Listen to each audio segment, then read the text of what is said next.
Hey, this is Ty Brown with CommuniCanine.net. Now, we've been voted Utah's #1 dog training company 4 years of our existence. Now, you're here because you're interested in more information on e-collar training. Now, I'm always thrilled to talk about e-collar training because the reality is almost everyone gets it wrong.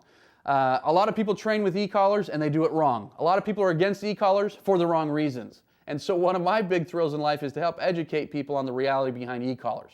Because when they're used properly, there is no better way, no faster way, no more humane way to achieve the results that you want. Now, when I say the results that you want, I know what you're talking about is you want your dog to come when called every time, even off of the leash, even with distractions.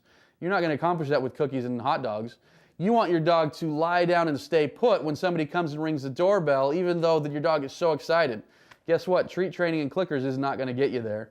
You want your dog to heel perfectly on and off the leash. You want your dog to be happily obedient. You want your dog to understand these commands and not only do them, but do them happily. Well, guess what? You're not going to get that level of training with treats and clickers and whatnot simply because a dog will be happy to learn for a treat, but what happens when there's distractions that are far bigger than a treat? You give your dog the opportunity to say, okay, I'm going to come to you or chase that cat. Well, you've got a hot dog, but that's a cat. Your dog's going to go after the cat 9 times out of 10, I'm guessing, right?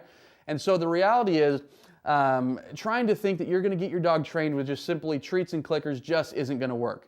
Now, on the flip side, that doesn't mean we have to be harsh or mean or cruel to the dog. Absolutely not. E-collar training is not about that at all. In fact, the levels that we use are low, they're tiny. Half of our clients can't even feel them. We'll hit the button and the client's like, huh? When are you going to hit the button? No, we've been hitting the button. You just can't feel it. And the reality is the dog hardly feels it at all either. It's not about hurting the dog. It's not about pain at all. The dog does not experience pain. What it's about is communicating with the dog. Picture tapping somebody on the shoulder and saying, hey buddy, pay attention to this, or hey friend, would you do this? That's what the e-collar is all about. I can't tap my dog on the shoulder from 30 feet away, but with an e-collar I can essentially tap my dog on the shoulder. I can't tap my dog on the shoulder while I'm opening the door to say hello to my guest or while I'm healing or whatnot, but with an e-collar we can essentially do that.